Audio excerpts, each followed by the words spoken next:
예, 저는 일단은 뭐 차트도 보고 뭐 여러 가지 상황을 좀 보는데 일단은 작년에 저희가 가장 무서워했던 게 경기 침체예요. 음. 근데 그 경기 침체가 오지 않고 있습니다. 그래서 미국 경기가 지금 너무 좋아요. 그래서 미국의 GDP가 지금 2.1%로 굉장히 우수하게 잘 유지를 하고 있거든요. 작년에는 사실 2022년도에는 GDP가 마이너스였습니다. 그래서 올해 들어서 사실은 더 마이너스를 꺾이지 않을까 그런 생각을 했는데 사실 올해 들어서면서 GDP가 거의 꺾이지 않고 2.3, 2.2, 2.1 조금씩만 완만하게 조금 둔화가 되지 침체가 오고 있지 않습니다. 예, 그래서 경기가 너무 좋은데다가 물가도 사실은 많이 잡혔습니다, 생각보다.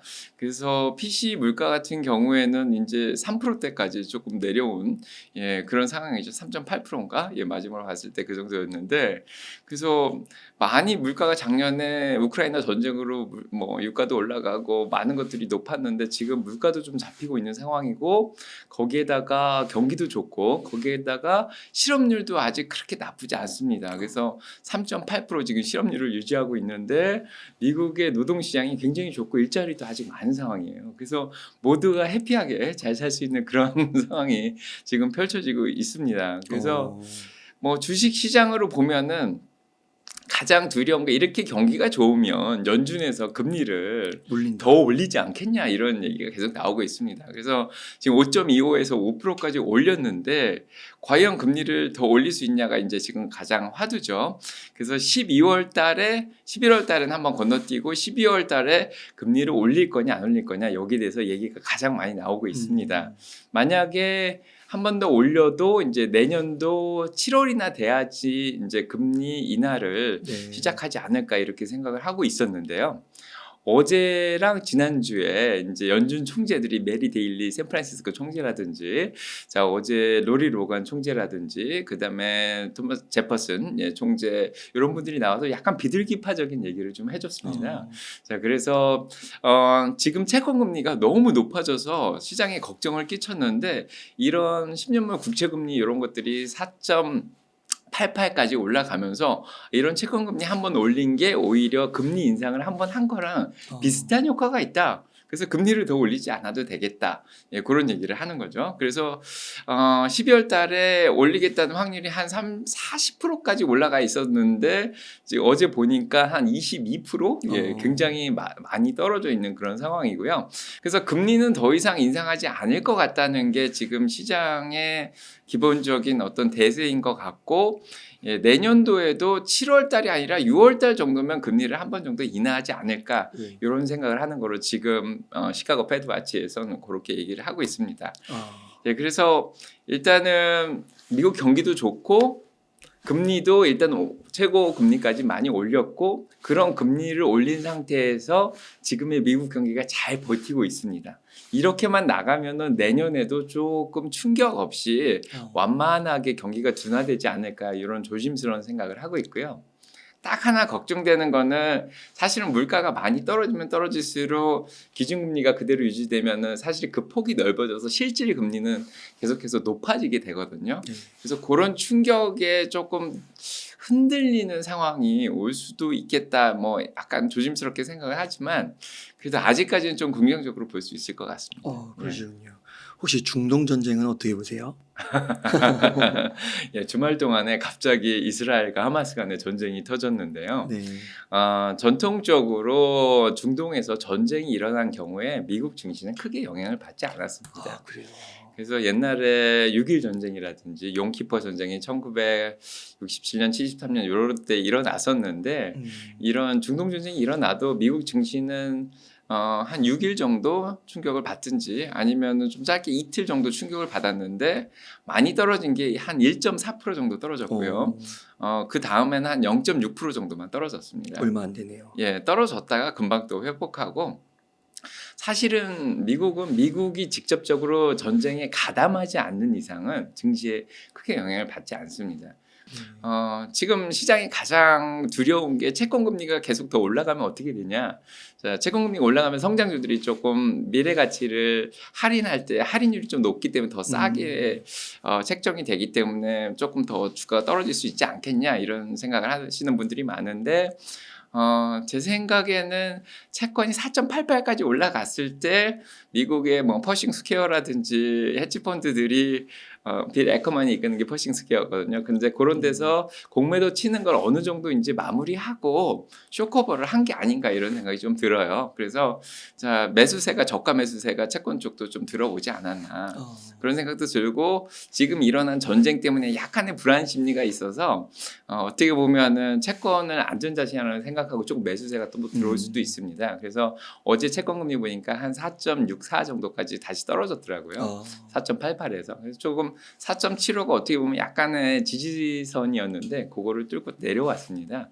그래서 채권 금리도 조금 떨어지고 그다음에 달러도 106대까지 올라갔다 조금 약세로 돌아갔고 그다음에 뭐 전반적으로 경제 지표들도 아직까지는 괜찮은 편이고 유가 걱정을 하실 수도 있는데 유가도 88불 정도까지는 올라갔는데 지난번 고점이 95불 선은 아직 올라오진 않았습니다. 그래서 95불 넘어가기 전까지는 뭐 크게 시장에 불안감을 조정할 만한 건 아직 없다. 이렇게 보면 좋을 것 같습니다. 내년도에 6월이나 7월에 금리를 인하하기 시작하면 조금 가능성이 있겠지만은 기준금리를 지금처럼 계속 오랫동안 유지하는 상황에서는 아무래도 장기 국채 쪽은 조금 불안하고요. 단기채는 지금 좋습니다. 그래서 만약에 내년에 큰 침체가 오지 않는 이상은 뭐 지금 3개월짜리라든지 뭐 짧은 1개월짜리 이런 것들은 채권 금리가 5% 이상이거든요. 근데 이 MMF라는 머니마켓이 있습니다. 그 안에는 사실은 달러하고 이런 단기 채권들이 섞여서 들어가 있거든요. 한 6대4, 7대3 정도 들어가 있는데 요런 머니마켓 펀드, MMF 펀드가 이자가 지금 거의 5%를 넘어가기 때문에 단기 국채 쪽은 좀 좋게 보는 편이에요. 아니면 머니마켓도 괜찮고. 근데 장기 국채가 들어가 있는 뭐 10년물 이상의 20년물, 30년물이 들어가 있는 것들은 지금 인기가 사실은 많이 없습니다. 그래서 뭐 5% 지난번처럼 4.88까지 금리가 올라가면은 이제 채권 금리랑 가격은 반대로 움직입니다. 그래서 4.88까지 가면 5% 근처이기 때문에 좀 살만하다 그런 얘기가 좀 나오겠지만 지금 만약에 4.5 밑으로 4% 정도까지 내려가면은 안 내려갈 건 하지만 그렇게 매수를 추천하지는 않습니다. 그러니까 매수매도 보통 추천은 안 드리는데요. 그래서 지금까지는 사실은 채권이 그렇게 매력적이진 않았고요. 만약에 내년 이후 2024년에 뭐 뱅크 오브 아메리카라든지 이제 많은 기관에서 내년도가 채권이 좋다 이렇게 얘기하시는 분들이 많아요. 왜냐하면 내년에 이제 경기가 둔화되고 약간 침체가 올 가능성이 좀 있다 이렇게 생각을 하기 때문에 안전자산인 채권을 선호하게 될 거다 이런 얘기가 좀 있습니다. 그래서 자 올해는 모르겠지만 그래도 내년도까지 쭉 2024년 5년까지 계속 생각을 하시면 지금 채권을 지금부터 조금씩 분할해서 매수하는 것도 좋은 전략이라는 생각이 듭니다. 작년 10월 달에 엔비디아가 한 108불 정도 내려가고 그다음에 이제 1월 달 정도에 테슬라가 한 102불 정도까지 내려갔었는데 자 그때도 열심히 사시라고 강조를 많이 했었죠. 그래서 자 그때의 테슬라하고 엔비디아의 P가 굉장히 낮았었습니다. 근데 지금은 엔비디아가 그때 이후로 거의 4배 이상 올라왔고 테슬라도 어떻게 보면 지금 2.6배 정도 올라와 있는 그런 상황이거든요. 근데 과연 테슬라하고 엔비디아를 계속 사야 되는 이런 질문을 계속 하세요. 그래서 뭐 저는 적정 주가라든지 앞으로의 목표 주가 이런 것들이 굉장히 중요하다고 생각하는데 본인이 직접 계산해 보시는 게 굉장히 중요합니다. 근데 지금 내년도 테슬라의 예상 성장률과 EPS 이런 것들을 고려해 보면은 내년도 EPS가 한 5불 이상은 나올 걸로 생각이 들거든요. 그러면 거기에다가 멀티플을 50 정도 좀 높게 주는 성향도 있는데 워낙 이 성장을 1년에 50%씩은 매출 성장을 하고 있으니까 50을 줍니다. 그래서 만약에 5불에다가 간단하게 계산하면은 50을 주면 250불 나오거든요. 좀 보수적으로 줘도 240불 정도 나오는데 자, 그거 생각하면은 지금 주가가 딱 적정 주가에 와 있습니다. 내년도.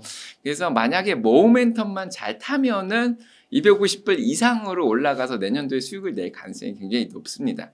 워낙에 주가가 모멘텀과 심리를 작용해서 이제 수급이 이루어지기 때문에 항상 적정 주가대로 움직이지는 않거든요. 네. 그래서 적정 주가 대비해서 목표 주가가 이제 내년도에 한 300불 정도 보고, 뭐 대부분의 지금 기관이 평균적으로 270불 정도 보고 있고요. 뭐 모건 스탠리 이런 데는 400불도 보고, 네, 조금 적당히 보는데도 한 지금 280불, 300불 정도 보고 있습니다. 그래서 만약에 내년도에 300불 보고 적정 주가가 지금 240불, 50불이라고 보면은 지금 사면은 손해는 안 보는 거죠. 예, 조금 떨어져도 뭐 큰 손해 안 보고 자, 테슬라를 잘 두고 갈 수 있고요. 그 다음에 엔비디아도 마찬가지입니다. 근데 엔비디아는 이제 퍼가 너무 높아요. 지금 퍼 PE라고 하죠. 예, 그래서 1달러를 버는데 몇 년이 걸릴까가 PE인데 지금 107 정도가 나오는데 지금 1년 1불을 벌기 위해서 지금 107년이 기다려야지 지금의 주가가 나온다는 건데 너무 높아 보이잖아요. 근데 사실은 지금 EPS 주당 순이익 성장이 엄청난 기업입니다. 그래서 인공지능이 이번에 갑자기 모멘텀을 타기 시작하면서 실적 발표를 할 때마다 예상을 깨고 기대 이상의 수익을 지금 내고 있어요. 그 이유는 인공지능에 들어가는 칩 자체가 H100이라는 것도 있고 A100이라는 것도 있는데 이 칩에 대한 수요가 지금 엄청나게 늘어나고 있습니다. 근데 이 TSMC에서 칩을 받아서 본인들이 만드는데 이게 좀 수익을 많이 내는 편이에요. 이유는 많이 남기고 그것도 팔더라고요. 한 10만 불씩 하고 비쌉니다. 그래서 지금 엔비디아의 수익 성장이 올해는 100% 이상 갈 걸로 그렇게 생각을 하고 있어요. 그래서 내년도에는 더 많이 늘어날 거로 생각해서 자, 그런 거를 테슬라도 그런 것들을 고려하고 뭐 매년 매출 50%씩 성장하고 그다음에 엔비디아도 100% 성장하고 이런 것들을 따지면은 팩이라는 개념이 있습니다. PEG라는 개념인데 퍼를 성장으로 나누거든요. 보통 성장주 투자를 할 때는 이런 게 2가 지금 안 되고 있습니다. 그래서 엔비디아는 한 1.29 정도 나오고 있고 지금 테슬라도 한 1.8 정도밖에 안 나옵니다. 성장주는 조금 더 높게 볼 수도 있는데 지금 애플 같은 경우가 2.25? 2.3 정도 나옵니다. 그래서 사실은 매출로 보면 애플이 훨씬 높고 뭐 주당 순이익도 잘 나오지만 애플의 성장은 사실은 높지가 않습니다. 매년 한 10% 정도의 성장을 한다고 보면 되는데 지금 엔비디아가 100% 성장하고 테슬라는 50% 성장하면은 성장으로 따지면 사실은 예, 객관적으로 팩으로 보면은 조금 애플이 더 비싸 보일 수가 있는 거죠. 그래서 뭐 구글이나 아마존이나 엔비디아나 테슬라는 지금 1.2, 1.5, 1.8 정도밖에 안 나오거든요. 그래서 보통은 가치주도 팩으로 계산하면 1이 조금 넘는 그런 수준인데 1대는 그래도 1하고 2 사이는 그래도 어느 정도 적당한 수준이다. 많이 싸진 않지만 진짜 1까지 내려오기 정말 힘든데 1이 되면은 정말 좋은 가격이고요. 1하고 2 사이는 좀 적정한 가격. 2 이상은 조금은 비싸서 조금 홀드해야 되는 그런 상황이라고 생각이 듭니다. 그렇군요. 네. 그러면요 교수님 테슬라에 그 좋게 보시는 분들은 진짜 애플과 경쟁할 수 있는 애플을 뛰어넘을 수 있는 유일한 기업 이렇게도 얘기하는 분들이 많더라고요. 맞습니다. 그런 의견에 대해서는 어떻게 보세요? 저 애플 좋아하는데 애플 주식이 있습니다. 제 딸 계좌에도 있는데 저는 테슬라가 제2의 애플이 될 거라고 봅니다. 그래서 사실은 PC가 있던 세상에서 델 컴퓨터, HP 뭐 다양한 PC들이 있었는데 애플의 맥북 프로가 이제 맥북이 나오면서 컴퓨터가 미국 사람들이 다 그것만 쓰기 시작하는 거예요. 그리고 애플 폰을 쓰기 시작하니까 아이폰 3, 아이폰 4, 아이폰 5 쓰기 시작하니까 다른 폰들을 안 쓰고 다 그 폰만 쓰고 디자인적으로 또 우수하니까 그 또 생태계 자체를 혼자서 또 구성해 나가더라고요. 그래서 그만큼 거의 그 시장 자체를 완전히 장악해 버리는데 지금 모델 Y가 내연기관차를 이기고 전 세계에서 베스트셀러가 됐습니다. 그래서 유럽에서도 가장 잘 팔리는 차, 어제 또 통계가 나왔는데 전 세계에서 가장 많이 팔린 차로 모델 Y가 선정이 됐습니다. 그리고 지금 어제 또 지표가 나왔는데 전 세계 전기차 시장이 지금 18%까지 올라왔습니다. 미국에서는 코로나 때만 2020년도에만 해도 한 3% 정도밖에 안 됐어요. 전기차 채택률이. 네. 근데 지금 거의 9%까지 올라왔고요. 유럽도 거의 10%대 후반으로 올라왔고 이제 중국은 한 20%.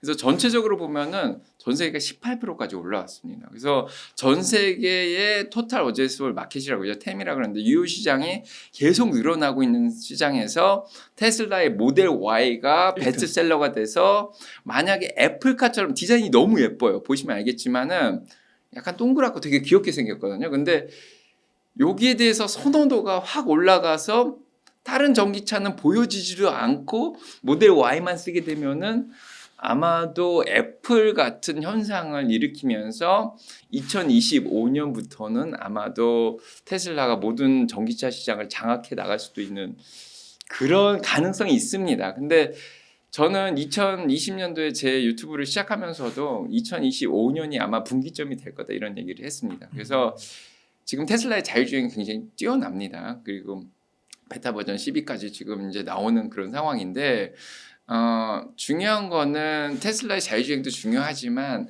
다른 전기차들도 기술적으로 일단 다 따라오고 공장들도 조금 많이 지면서 금융경제도 달성하고 그 다음에 뭐 엔비디아라든지 모빌아이라든지 그 다음에 뭐 웨이모 구글의 웨이모라든지 거기에다가 뭐 크루즈 같은 거 그리고 복스바겐도 또 중국의 샤오펑하고 협력을 했고요. 뭐 BYD도 전기차로 많이 따라오고 있는 그런 상황이고 이 제2의 테슬라가 아마도 2025년 정도면은 부각이 되지 않을까 그런 생각이 좀 들어요. 그래서 그 경쟁에 치열해지는 2025년도에 테슬라가 계속해서 시장을 애플처럼 그냥 장악해버리고 브랜드 선호도가 있고 기존의 FSD를 채택한 거를 계속 가져가려고 소비자들이 노력을 한다면은 아마 다른 전기차들이 따라온다 그래도 기능적으로는 따라와도 선호도에서 따라오지 못한 그런 상황이 펼쳐지거든요.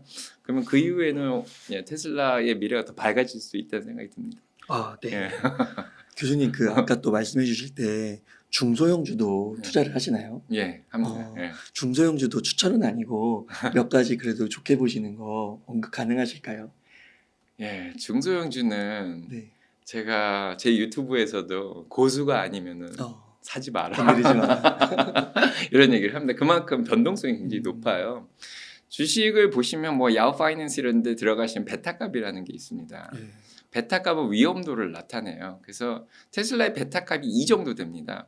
근데 S&P 500의 베타값이 1이에요. 그래서 지수가 1이라면은 위험도가 얼마나 더 높냐를 베타값을 보면 보는데 뭐 제약주들 멀크 같은 건 뭐 1 미만입니다. 0.6 정도 되고 그러면은 굉장히 안전한 주식이거든요. 근데 테슬라는 2니까 위험도가 두 배네. 100%가 더 높죠. 근데 중소형주는 베타값이 3 이상이 나옵니다. 3, 4가 나와요. 위험도가 높다는 건 수익을 많이 낼 수 있지만 돈을 잃을 확률이 굉장히 높습니다.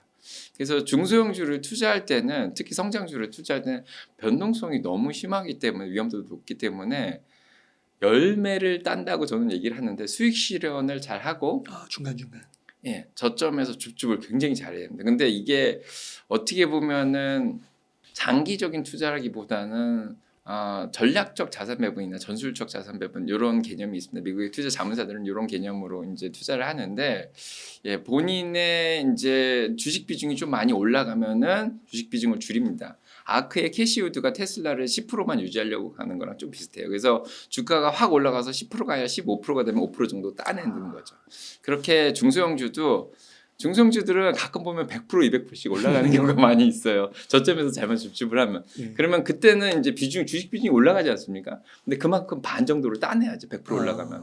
예, 그런 것들을 잘 하시던가 전술적 자산 배분은 약간 섹터 로테이션 그러니까 분야별로 로테이션도 하고 타이밍도 좀 보는 거거든요. 그래서 3개월에 한 번씩은 이렇게 모멘텀이 잘 타서 주식이 올라왔을 때 또 열매를 땁니다. 그래서 분할 매수, 분할 매도가 굉장히 중요한데 본인 주식의 한 30에서 50% 정도를 한 5번 정도로 나눠서 분할해서 따시면은 그 돈 현금을 들고 있다가 또 중소형주가 변동성이 있어서 확 떨어지면은 그때 또 줍줍을 하고 그다음엔 또 100%가 올라오고 그렇게 되게 유연하게 운용을 하실 수 있는 분만 이게 중소형주를 사는 거고 미국의 중소형주는 어떻게 보면 경기를 반영할 수가 있습니다. 그래서 경기가 좋다는 생각이 들면 중소형주에 들어가면 굉장히 좋죠. 그래서 만약에 내년도에 현재 금리 인상을 미국의 경제가 버틸 수 있는 상황이 되고 그래서 이제 금리를 인하하기 시작하고 있는 그런 시기가 되면은 금리 인하는 사실은 두 가지 경우예요. 그래서 물가가 잘 잡히고 금리를 더 높게 유지할 필요가 없는 그런 상황에서 내릴 수도 있고요. 정말 경기 침체가 와서 이거 내릴 경우도 있는데 만약에 미국 경기가 좋다는 신호가 계속 내년에도 나오면은 중소형주가 굉장히 많이 올라갈 가능성이 또 굉장히 있고 그다음에 중소형주는 어차피 대부분이 수익이 안 나는 기업이 굉장히 많습니다. 성장주들이 많은데 그런 기업들은 높은 금리나 높은 채권 금리에 굉장히 취약해요. 왜냐하면 돈을 계속 빌려 써야 되기 때문에 유상증자를 하거나 아니면 채권을 발행을 해야 되는데 채권 발행할 때 이자율을 높게 발행을 하니까 기업들한테 굉장히 부담이 많이 되죠. 그래서 금리가 조금 낮아지는 시기가 중소형주를 투자하기에 굉장히 적합한 시기가 아닌가 싶고 지금은 계속 스윙이 들어가야 된다. 그래서 3배짜리를 투자하시면은 테슬라가 2면은 테슬라의 3배짜리는 없지만 3배가 되면은 SOXX 필라델피아 반도체 인덱스가 만약에 2라고 치면은 SOXL은 3배가 되거든요. 그럼 6이 되지 않습니까? 중소형주가 3인데 3배짜리는 사실 더 높아요. 예, 그래서 위험도가 훨씬 높은데 이렇게 위험도가 굉장히 큰 주식들을 하실 때는 단기적으로 수익 실현을 빨리빨리 하시고 내려올 때 빨리빨리 주식을 하셔야 됩니다. 그거를 하실 자신이 없으면은 진짜 쳐다도 보시면 안 됩니다. 이제 유튜브 방송 때문에 제가 한 100개 종목을 보고 있는데 예, 100개 종목을 계속 추적을 해서 시장의 흐름도 그렇게 또 읽어 나가는 게 있습니다. 분야별로 다 있는데 그중에 중소형주가 한 반 정도 돼요. 근데 제가 가진 종목은 한 35개 정도 되는데 그중에 중소형주가 한 20개 정도 됩니다. 근데 중요한 건 그게 아니고 종목을 몇 개 가져가냐. 그러니까 저는 유튜버이기 때문에 그 종목들의 소식을 굉장히 빠르게 접하기 때문에 빨리빨리 움직일 수가 있습니다. 그래서 여러분들은 어떻게 보면 종목을 한 10개 이내로 가져가는 게 그만큼 관리하기가 훨씬 편하거든요. 이렇게 가져가는 게 좋은데 포인트는 35개를 가져가도 그 중소형주의 비중 자체를 1%를 넘기지 않습니다. 그래요. 그러니까 저는 IMF 때부터 투자를 해서 제 기업들이 망한 기업들이 많아요. 옛날에 제2종금인 대한투자신탁이 한 번에 부도가 나면서 날아가는 걸 보면서 제 포트폴리오 50%가 날아간 적이 있거든요. 근데 그런 것도 경험해보고 뭐 상업은행 같은 거 막 50% 감자되는 것도 경험해봤고 뭐 그랬는데 그래서 저는 중소형주는 중간에 망하는 기업이 있다는 가정을 해요. 그래서 아무리 처음에는 이제 현금도 많고 이 기업은 계속해서 잘할 것 같지만은 한 1, 2년 지나 보면은 또 계속해서 도태되는 기업들도 있습니다. 경쟁자들이 워낙 강하기 때문에. 그래서 테슬라의 경쟁자가 루시드가 되겠다 하지만은 루시드가 결국 경쟁에서 지금 못 살아남고 있는 그런 상황이잖아요. 그래서 약간 주가도 떨어지고 도태가 좀 되고 있는데 아무튼 그런 상황처럼 이제 상황이 바뀌는 경우를 다 감안을 하면은 포트폴리오의 중소형주의 비중이 1%가 넘어가는 건 굉장히 위험한 거라고 생각하고 그래서 그 1%가 본인 포트폴리오에서 사라지더라도 아무 영향이 없게끔 그렇게 투자를 하고 있고 만약에 한 20개 정도의 그 1%짜리가 모여서 나중에 그 중에 반만 100% 이상 올라간다면은 예, 전체적으로 큰 수익을 또 낼 수가 있는 거죠. 그래서 예. 그렇게 투자를 하시는군요. 비중 조절이 굉장히 중요하다고 생각합니다. 그러면 교수님 중소형주에서도 한 몇 가지 기업 소개해 주세요. 지금은 분야별로 굉장히 많은데 저 바이오 주식들을 굉장히 많이 들고 있는 편이에요. 근데 지금 제가 사실은 센시오닉스라는 뭐 그런 회사가 있습니다. CGM 디바이스라고 당뇨를 계속 측정하는 게 있어요. 컨스턴트 뭐 글루코스 모니터링이라 그러는데 자, 그런 게 그러니까 칩 같은 거를 몸속에 박아 넣으면은 6개월 동안 당뇨가 높으면 신호를 줘요. 소프트웨어로. 그러니까 당뇨가 또 뭐 이렇게 그러니까 글루코스 레벨이 낮아지거나 높아지거나 신호를 줍니다. 그럼 약을 먹거나 이렇게 하면 되는데 그래서 그런 것들을 사실 보고 있었어요. 그래서 덱스컴이라는 기업도 있고 센시오닉스 뭐 이런 기업들도 있는데 중요한 거는 며칠 전에 그러니까 며칠 전이 아니죠. 그냥 얼마 전부터 당뇨 치료제가 갑자기 부각되기 시작한 거 얘기 들으셨나요? 네, 그 덴마크 기업. 예, 그래서 뭐 일라릴리라든지 이런 기업들이 갑자기 인기를 끌기 시작해서 당뇨 치료제를 만들었는데 갑자기 그게 비만 치료제가 되면서 예, 그런 약들이 갑자기 인기를 끌면서 미국의 코카콜라, 맥도날드, 월막 같은 코스코 같은 기업들이 갑자기 충격을 받았습니다. 그래서 다들 이렇게 비만 치료제를 먹으니까 음식 수요가 줄지 않습니까? 그러니까 이런 이제 평소에 먹던 코카콜라, 맥도날드를 안 가게 되는 거예요. 그렇구나. 오히려 수혜를 입는 이제 비행기 무게가 낮아져서 혜택을 보는 비행기 주식들은 또 올라가고 또 아니면은 패션 쪽이 옷을 작게 입어야 되니까 이런 것도 많이 팔리니까 패션 기업 쪽은 좋은데 이런 필수 소비재 쪽이 오히려 충격을 받은 그런 상황이 왔거든요. 그래서 갑자기 센시오닉스 같이 이런 당뇨 측정을 하는 기계를 보다가 갑자기 비만 치료, 아니 그러니까 당뇨 치료제가 이제 부각이 되니까 이런 것들이 사실 인기가 없어지죠. 그래서 사실은 센시오닉스를 추천하기 힘들고요. 네, 그리고 만약에 주식 추천은 안 합니다. 안 하는데 요즘은 사실은 인공지능 모멘텀이 굉장히 좋지 않습니까? 그래서 빅텍뿐만 아니라 사실은 인공지능 쪽에서 수익을 내고 있는 기업들이 많이 있습니다. 그래서 팔란티어도 있고 그 다음에 새롭게 스타트업으로 시작되는 기업들도 있고 뭐 C3 AI 같은 경우에는 어떻게 보면 인공지능에 개발할 수 있는 플랫폼을 주는 회사라서 뭐 직접적인 영향은 없는 것 같고 그래서 뭐 중소형 기업 중에는 팔란티어 같은 거를 많이 보고 한국 분들이 많이 투자하시는 예 팔란티어와 그 다음에 또 아이온큐 같은 게 양자 컴퓨터 같은 데는 그러니까 기존의 컴퓨터로 풀 수 없는 난해한 인공지능 문제들이 있는데 그런 것들을 또 양자 컴퓨터로 또 풀 수 있다 뭐 이렇게 얘기가 좀 나오고 있습니다. 그래서 미국에서도 양자 컴퓨터라든지 좀 인공지능 쪽에도 관심이 많기 때문에 이런 주식들은 일단 모멘텀을 탔기 때문에 쉽게 또 꺼지지 않는 그런 경향도 있는 것 같아요. 그래서 중요한 거는 좋은 주식, 나쁜 주식은 없습니다. 비싼 주식이냐 싼 주식이냐 이게 중요하지. 그래서 요즘 좀 주가가 많이 떨어졌거든요. 그래서 요즘 같은 시기가 조금 줍줍하기가 좋은 시기가 아닌가 싶고 11월 달에 이제 실적 발표가 끝나죠. 11월 초면은 이제 그때 조금 위험한 상황이 펼쳐질 수가 있습니다. 그래서 11월 1일 날 연준에서 금리 발표가 있고요. 그 다음에 11월 17일 날 연준의 셧다운 문제가 다시 불거질 겁니다. 45일 연장이 됐는데 아마 그 11월부터 그 기간이 조금 위험하긴 한데 거기만 잘 넘어가면 그래도 12월 달까지는 좀 올라갈 수 있지 않을까 그런 생각이 좀 들어요.